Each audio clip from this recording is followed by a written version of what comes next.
चला, तो welcome back म्हणूया. पुन्हा आपण आलेलो आहोत आणि सेशन आपल्याला कंटिन्यू करायचा आहे. सेकंड सेशन आपला चालू करतोय आपण या धड्याचा. तुम्हाला शिकायचं आहे पर्यावरण संवर्धन, एन्व्हायर्नमेंटल कन्झर्वेशन कसं करायचं, याच्यामध्ये अनेक गोष्टी असतात.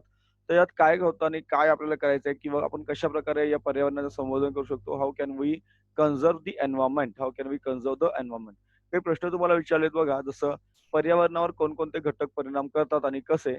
त्याचबरोबर पर्यावरणामध्ये त्याचबरोबर पर्यावरणामध्ये भक्षकांची संख्या सतत वाढत गेली तर काय होईल? हे सुद्धा आहे. त्याचबरोबर आणखी तुम्हाला प्रश्न विचारला की नदी किनारी बघा, नदी किनारी भागात जर मोठे-मोठे कारखाने उभारले गेले, तर नदीच्या परिसरावर त्याचा काय परिणाम होईल? या सर्व प्रश्नांची उत्तर आपण शोधण्यात थोडेफार तरी विचार करून तुम्ही शोधू शकता. पर्यावरणामध्ये असणारे काही नैसर्गिक घटक आणि काही मानवनिर्मित घटक, दूषित घटक जेव्हा पर्यावरणास हानी पोहोचवतात, तेव्हा पर्यावरणामध्ये समाविष्ट अनेक घटकांमध्ये काय निर्माण होतो? असमतोल निर्माण होतो आणि त्याचा परिणाम हा त्या घटकांच्याच मुख्यत्वे जैविक घटकांच्या अस्तित्वावर होत असतो. बरोबर? हं. कारण काय होतं, की आपण बऱ्याच ठिकाणी प्रदूषण हे माणसामुळे पण घडतं आणि काही नैसर्गिक घटक त्याला कारणीभूत असतात. आता यामुळे काय होतं, एन्व्हायर्नमेंटचं कन्झर्वेशन करणं आपलं गरजेचं असतं. So when some natural factors of environment and some artificial polluted factors harm the environment, it creates imbalance between various factors of the environment and ultimately affects the existence of biotic factors. परिणाम Biotique फॅक्टरवरच होत असतो, right? So for that किंवा त्याला conservation करण्यासाठी आपण काय करू शकतो बघा. हे बघा, हे तुम्हाला दिलंय. पर्यावरण करणारे काही घटक असतात, जेणेकरून आपण त्याचे वर्गीकरण 2 प्रकारे करू शकतो. हे नैसर्गिक घटक असतात आणि हे मानवनिर्मित घटक असतात. आता आपण नैसर्गिक घटक म्हणजे भूकंप, जे आपल्या हातात नाहीत. भूकंप येणे किंवा पूर येणे, अ, एखादं दरी काय म्हणतात त्याला लँडस्लाईड किंवा डोंगर दरीवर कोसळणे किंवा एखादं वादळ येणं वगैरे हे आपले घटक नसतात किंवा एखादा ज्वालामुखी फुटणे वगैरे. आणि मानवनिर्मित घटक असतात ज्वालामुखी, सॉरी, जंगलतोड आहे किंवा आपण उभारलेले कारखाने आहेत. त्याचबरोबर आपण प्रदूषित केलेले नदी, तलाव, विहिरी हे सर्व घटक याच्यामध्ये येतात. बऱ्याच गोष्टी याच्यामध्ये आणखी आपण करू शकतो. तर गांधीजींनी काय सांगितलं होतं, महात्मा गांधीजींनी, आता महात्मा गांधींचं नाव घेतलं काही लोकांना बरं वाटतं, काही लोकांना माहीत नाही मला काय प्रत्येकाची वेगळी आहे. परंतु काही गोष्टी आपण डिनाय करू शकत नाही, नाकारू शकत नाही. प्रत्येकाची गरज पूर्ण करण्यामध्ये पृथ्वी समर्थ आहे. पण कोणाचीही हाव पूर्ण करण्याला नाही. लक्षात घ्या. म्हणजे पृथ्वी तुमची गरज पूर्ण करू शकते, परंतु तुमची हाव पूर्ण करू शकत नाही, असं म्हटलं होतं महात्मा गांधीजींनी. बरोबर? महात्मा गांधी असं म्हटलं होतं, की पृथ्वी तुमची गरज पूर्ण करू शकते, तुमची हाव पूर्ण करू शकत नाही. Getting the factors affecting environment are 2 types, natural factors and man made factors. Earthquake वगैरे, वगैरे. आयुष निर्मल आवाज बंद कर वगैरे. Okay. So Gandhiji said Mahatma Gandhiji said, "the earth is sufficient to satisfy everyone's need, but not the greed." Greed म्हणजे हाव. बरोबर? आता बघा, तुम्हाला काही प्रदूषण वगैरे दिलं. हे बघा, हे हवेचं प्रदूषण तुम्हाला दिसतंय. शहरातील धुके एक प्रदूषण समस्या आहे. तुम्हाला पुढे जलप्रदूषण, वायू प्रदूषण यासोबत माहिती दिली आहे. पर्यावरण संवर्धन कसं करायचं हे सर्व आपल्याला पुढे शिकायचं आहे. होऊन जाईल आपलं जेवढं प्रयत्न करू तेवढं होऊन जाणार आहे. धडा समजणंही महत्वाचं आहे, धडा नुसता पळवण्यापेक्षा. बरोबर? चला. तर आज जर आपण पृथ्वीचा विचार केला, तर आज पृथ्वीवर अनेक नैसर्गिक आणि मानवनिर्मित घटकांचा परिणाम होऊन बऱ्याच पर्यावरणीय समस्या निर्माण झाल्या आहेत. पर्यावरणीय प्रदूषण ही त्यांच्यापैकी एक प्रमुख समस्या आहे. आपण पर्यावरणाचं प्रदूषण केलेलं आहे. प्रदूषणाचे वेगवेगळे प्रकार आपण पाहिलेले आहेत. सर्वसाधारणपणे कोणत्याही वस्तूच्या पदार्थाचे दूषितीकरण म्हणजे त्याचे प्रदूषण. ही झाली प्रदूषणाची व्याख्या. कोणत्याही प्रदूषणाची ही काय झाली व्याख्या झाली, की सर्वसाधारणपणे कोणत्याही वस्तूच्या पदार्थाचे दूषितीकरण. पर्यावरणीय प्रदूषण म्हणजे नैसर्गिक घटना अथवा मानवाच्या कृतीमुळे सभोवतालच्या पर्यावरणात झालेला अनावश्यक अस्वीकारार्ह बदल. म्हणजे जेव्हा हवा, पाणी, जमीन इत्यादींच्या भौतिक, रासायनिक आणि जैविक गुणधर्मांमध्ये तसेच मानव आणि इतर सजीव त्यांना घातक ठरतील असे प्रत्यक्ष तसेच अप्रत्यक्ष बदल घडून येणे. थोडक्यात मानवी लोकसंख्येचा विस्फोट, वेगाने होत असलेले औद्योगिकरण, नैसर्गिक संसाधनांचा अनिर्बंध वापर, जंगलतोड, अनियोजित नागरीकरण इत्यादी कारणामुळे काय होतं, पर्यावरण घडून येत असतं. यामुळे काय होतं, प्रदूषण घडून येतं, पर्यावरणीय प्रदूषण घडून आणतात या सर्व गोष्टी. कोणकोणत्या बघा, परत थोडं रिपीट करतो बघा. So at present, what happens? At present, many environmental problems have been arisen due to the effect of various natural and artificial factors on the earth. Environmental pollution is one of those uh, main factors. Generally, contamination of any material is its pollution. Unnecessary and unacceptable changes. Changes unnecessary असतात, जे गरजेचे नसतात.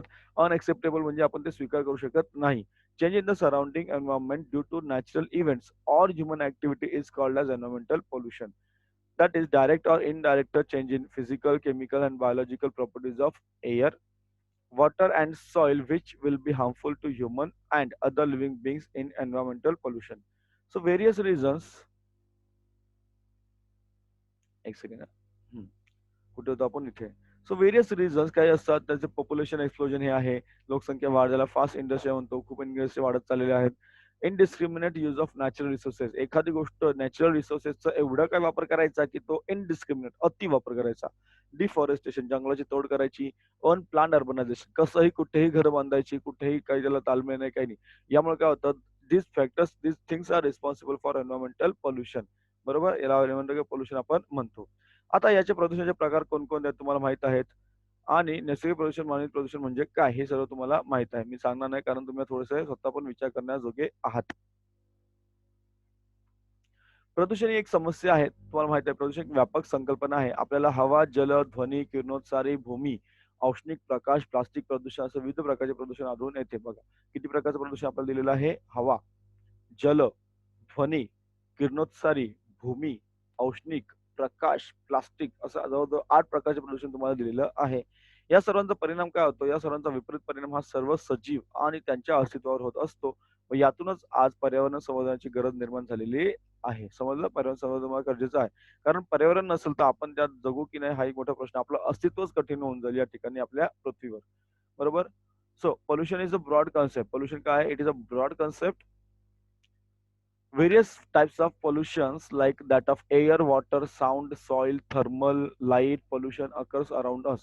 Ultimate adverse effects of these is on existence of all living organisms, and out of this environmental conservation has become the need of the hour.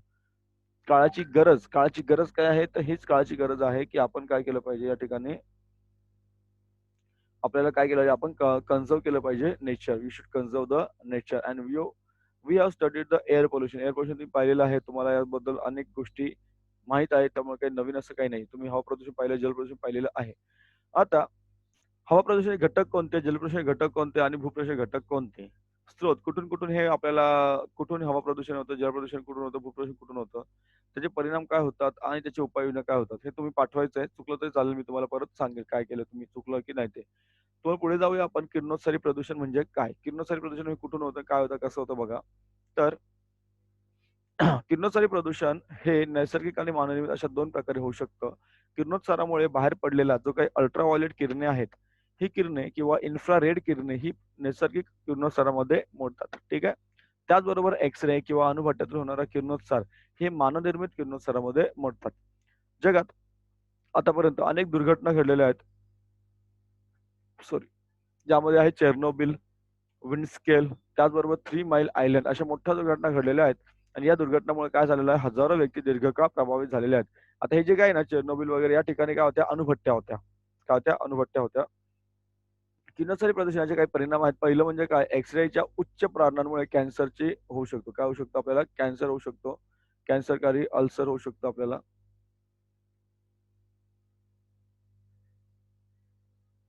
हं. Cancer वगैरे होऊ शकतो. Cancer किंवा ulcer होऊ शकतं. शरीरातील ऊतींचा नाश होतो, जनुकीय बदल घडून येतात आणि दृष्टीवर हानिकारक परिणाम होत असतात. हे कशामुळे होतं? तर या किरणोत्सारी प्रदूषणामुळे होत असतं. बरोबर? परत रिपीट करतो बघा. हे तुम्ही पाठवायचंय. प्रयत्न करा जमलं का? So what are the radioactive pollution? What is a radioactive pollution? Let's see. Radioactive pollution can occur due to two reasons as natural and artificial. UV and IR. UV means ultraviolet rays. IR means infrared. Radiations are natural radiations, whereas X-ray and radiations from the atomic energy plants are artificial radiations. Chernobyl, Windscale, and Three Miles Island mishap म्हणजे दुर्घटना are major mishaps in the world till present. या सगळ्या mishap किंवा दुर्घटना घडलेल्या आहेत. Thousands of people have been affected for long term due to this accident. Some of this effects of radiations are as follows. सांगितलं तुम्हाला मगाशी cancerous ulceration होऊ शकतं because of the higher radiation to x-rays. Tissue in the bodies are destroy. आपल्या बॉडीचा tissue destroy होऊ शकतात. Genetic changes होऊ शकतात. And vision is adversely affected. आपली विजन आपली जी दृष्टी आहे ती सुद्धा जाऊ शकते असं त्याच्यामध्ये सांगितलेलं आहे. आता पर्यावरण संवर्धनाची गरज ही का आहे आणि यासाठी पूर्ण जगाने काय केले लक्षात घ्या.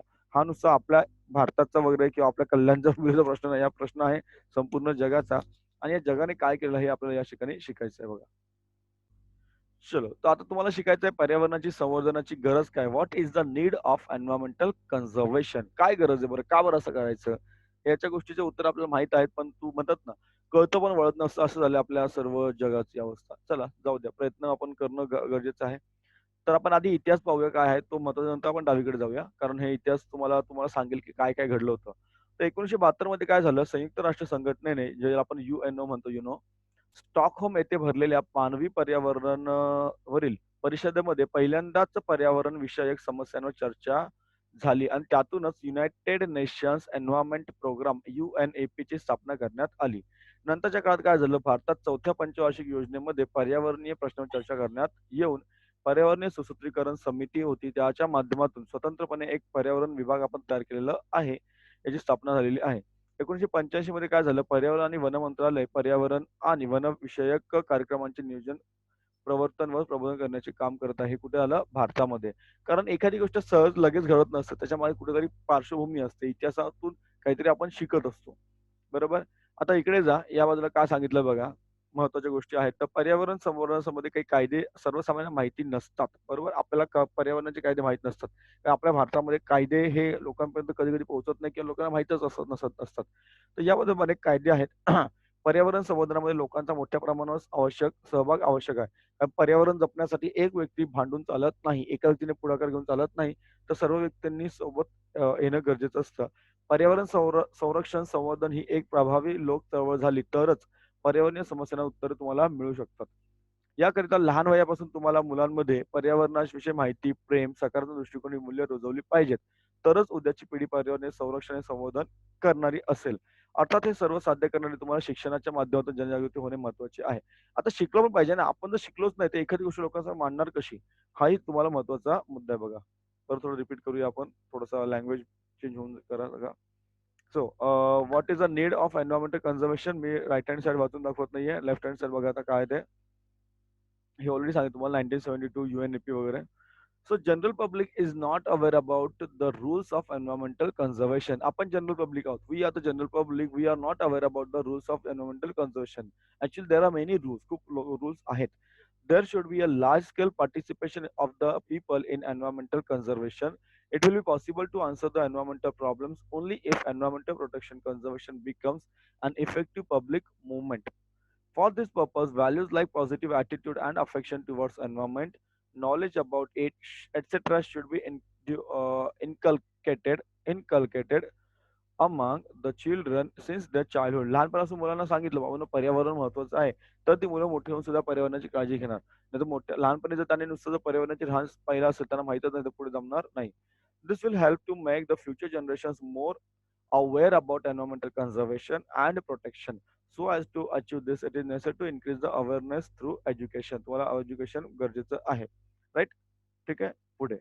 आता जर आपण जगाचा विचार केला, तर जगामध्ये तुम्ही विचार केला, तर जगामध्ये 3 प्रकारचे देश आपल्याला पाहायला मिळतात. लक्षात घ्या. जगामध्ये अनेक 3 प्रकारचे देश आपल्याला पाहायला मिळतात किंवा त्याचा आपण 2च प्रकार पाहूया. मग काय दिलं तुम्हाला? इथे 3 दिलं. आज जगामधील सर्व विकसित देश हे एक प्रकार आहे. विकसनशील देश आणि अविकसित देश. बरोबर? जगाचे 3 प्रकारचे देश असतात. विकसित, विकसनशील आणि अविकसित. आता याच्यामध्ये फरक काय असतो? विकसित देश म्हणजे ज्यांची प्रगती झालेली आहे, बऱ्यापैकी प्रगती झालेली आहे. तर युरोप खंडातले बरेचसे देश आहेत, अमेरिका आहे वगैरे. विकसनशील देश म्हणजे जे प्रगतीच्या उंबरठ्यावर आहेत, त्यांची प्रगती चालू आहे. जसं आपला भारत देश आहे किंवा इव्हन चायना. चायना सुद्धा विकसनशील देश स्वतःला समजतो. पण चायनाच्या बाजूला जो जपान आहे, तो विकसित आहे. त्याचबरोबर अविकसित. अविकसित देश म्हणजे ज्यांची परिस्थिती फारच हलाखीची आहे, फारच बिकट आहे. जसं आफ्रिका खंडातील काही देश आहे. आफ्रिका खंडातील काही देश ज्यांची परिस्थिती फार कठीण आहे, बिकट आहे. काय म्हणतात विकास काय आहे त्यांना माहीतच नाही. देशांच्या पर्यावरणाची रक्षणाची जबाबदारी त्यांनी स्वीकारली आहे. तरी सुद्धा त्यांनी पर्यावरणाचं काय केलेलं आहे, जतन केलेलं आहे. त्या दृष्टीने त्यांचे प्रयत्न चालू आहेत. त्या देशाने पर्यावरण रक्षणाची आपली धोरणे निश्चित केलेली आहेत आणि त्यासाठी काय होतंय बघा, त्यासाठी काही आवश्यक ते कायदे सुद्धा या लोकांनी केलेले आहेत. कोणी केलेले आहेत? या लोकांनी केलेले, या देशाने केलेले आहेत. Getting? So the today today all the developed there are three types of countries. Developed countries सांगितलं तुम्हाला, developing and under developed countries have accepted the responsibility of environmental protection. Their efforts are in that direction. They have defined the future plans about environmental protection and have constituted the necessary laws. Right? पुढे आता तुम्हाला एक ओघ तक्ता दिला, हा पूर्ण तुम्हाला करायचा आहे. प्रयत्न करायचा, तुम्ही काही जमतं की नाही बघा तुम्हाला. मी मुद्दामून तुम्हाला देतोय कारण तुम्ही प्रयत्न करा, शोधा आणि मी तुम्हाला मिळेल. कारण हे तुमच्या गाईडात, पुस्तकात, गाईडात किंवा तुम्ही नेटवर सुद्धा हे उत्तर तुम्हाला मिळतील. पर्यावरण संवर्धनाची गरज काय आहे?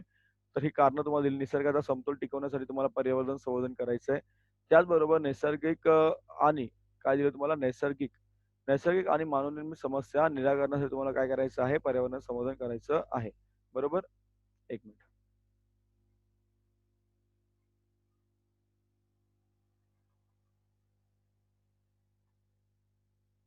हं. चला. हं. So you have to complete this flow chart. हा फ्लो चार्ट तुम्हाला कंप्लीट करायचा आहे. Complete the chart. What is the need of environment conservation? What is the need of sorry.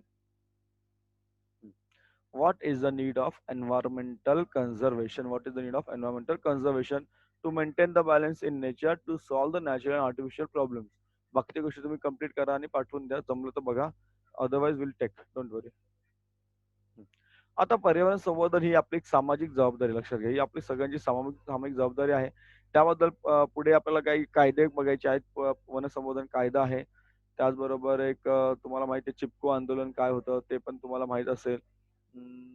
त्यानंतर वन्यजीव संरक्षण कायदा 1972चा. हा एक तुम्हाला धडा झाला होता इयत्ता 8वी किंवा 7वी माझ्या मते तुम्ही हा धडा शिकलेला आहात. जाधव मोलाई पयांग, बरोबर? हे तुम्ही शिकला असेल. त्याचं त्याने एक मोठं एक जंगल त्या ठिकाणी तयार केलं ब्रह्मपुत्र नदीवर. त्याचं नाव आहे, एक मिनिटं, मोलाईस कठोनी म्हणतात त्याला किंवा एक मिनिट आवाज बंद ठेवायचा. त्याला म्हणतात एक मिनिट काय लिहिलंय? ब्रह्मपुत्र नदीवर त्याने खूप मोठी अशी काय केली होती, झाडं लावली होती. पुढे तेच पाहणार आहोत आपण. पुढे फक्त शॉर्टमध्ये सांगतोय. नंतर तुम्हाला काय घ्यायचं, तुम्हाला एन्व्हायर्नमेंटल कन्झर्वेशन, बायोडायव्हर्सिटी यात काय-काय गोष्टी ते बघायचं तुम्हाला. देवराई काय असतात ते पाहायचंय. तुम्ही संवर्धन कसं करू शकतात, कोणकोणत्या संस्था आहे याच्यामध्ये, हे सर्व पाहायचं आपल्याला आहे.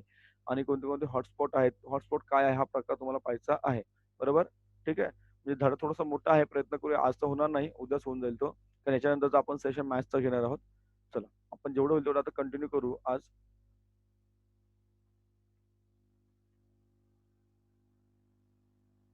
हं. पर्यावरण संवर्धन आपली सामाजिक जबाबदारी आहे. सर्वांची सामाजिक जबाबदारी आहे. कोणत्या एका व्यक्तीची जबाबदारी नाही. कारण पर्यावरणाचा उपभोग कुठलातरी एखादा व्यक्ती घेत असतो असं नाहीये. पर्यावरण आणि मानव यांचा जो संबंध असतो तो माणसाच्या अस्तित्वापासूनच आहे. पृथ्वीवर मानवाचे पाऊल त्याच्या निर्मितीच्या बऱ्याच कालावधीनंतर पडलेलं आहे. लक्षात घ्या. मानवाने पृथ्वीवर वावरत असताना आपली बुद्धिमत्ता, स्मरणशक्ती, कल्पनाशक्ती या गुणांच्या आधारावर इतर सज्जनांपेक्षा आपले स्थान कसे केले महत्त्वपूर्ण ठरविलेले आहे. आपल्या गुणांच्या आधारावर त्याने निसर्गावर काय केलं, प्रभुत्व निर्माण केलेलं आहे. तुमचं लक्ष स्क्रीनवर पाहिजे. मी बरोबर जेवढं वाचतो त्यालाच मी हायलाइट करत चाललोय. निसर्गाने मानवाला जी वेगवेगळ्या प्रकारची साधन संपत्ती दिली, त्या साधन संपत्तीचा त्याने पुरेपूर वापर करून घेतला. सुखी समृद्ध जीवन जगण्याच्या प्रयत्नात त्याने काय केलं, निसर्गाकडून जेवढे घेता येईल तेवढे घेतच राहिला. आणि या प्रक्रियेत काय झालं, निसर्गाची काय झाली, नैसर्गिक पर्यावरणाची हानी होण्यास सुरुवात झाली. यातून काय झालं, की पर्यावरणीय समस्या वाढत गेल्या. यावरून एक गोष्ट लक्षात येते, ती म्हणजे आपण पर्यावरण समतोलामध्ये मानवाची भूमिका असते महत्त्वाची आहे. माणूसच महत्त्वाचा आहे. इतर प्राणी बिचारे काहीच करत नाही त्या पर्यावरणाला. ते त्यांच्या पर्यावरणाशी निगडीत असतात. पर्यावरणाचा जो समतोल बिघडवण्याचे काम जर मानवाने केले असेल, तर त्याचे रक्षण, संवर्धन सुद्धा कोणी केलं पाहिजे? आपणच करू शकतो आणि तो काम आहे तो स्वतःच करू शकतो मानव. बऱ्याचदा आपण करीत असलेली कृती ही पर्यावरणासाठी घातक आहे. ही गोष्टच सर्वसामान्य लोकांना माहीत नसते. अजाणतेपणाने काही कृती घडत असतात लोकांकडून. कारण लोकांना माहीत नसतं, की आपण आता हे कोणाकडून घडतं? सगळ्यांकडूनच घडतं म्हणा. परंतु त्याचा लोकांना कळत नाही, की आपण पर्यावरणाचं कुठेतरी नुकसान करत चाललेलो आहोत. बरोबर? तो रिपीट करतो बघा परत तुम्हाला. So environmental conservation is our social responsibility. ही आपली काय आहे? सोशल रिस्पॉन्सिबिलिटी आहे environmental conservation. Since existence of human, there is interrelationship between human and environment. Humans stepped on the earth long after formation of the earth.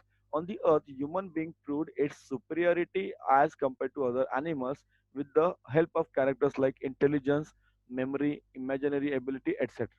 This human established domination over the nature. Human utilized all the natural sources as much as possible. जेवढं जमेल तेवढं आपण वापरून घेतलेलं आहे.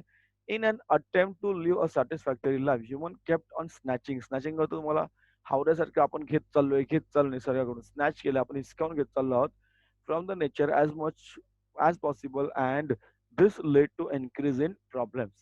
From this, sorry.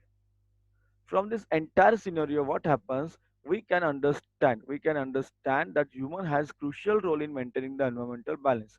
कारण आपण बिघडवलं तर आपण ते दुरुस्त करणं गरजेचं असतं. If human has disturbed the environmental balance, then human itself only can conserve and improve the quality of nature. Many times, general public is unknown that its activity are harmful to environment, and thereby unknowingly many activities happen. अनेक गोष्टी या अशाच घडत असतात, ते आपल्याला माहित पण नसतं की अशामुळे चुकीचं काही घडतंय, राईट? एक मिनिट.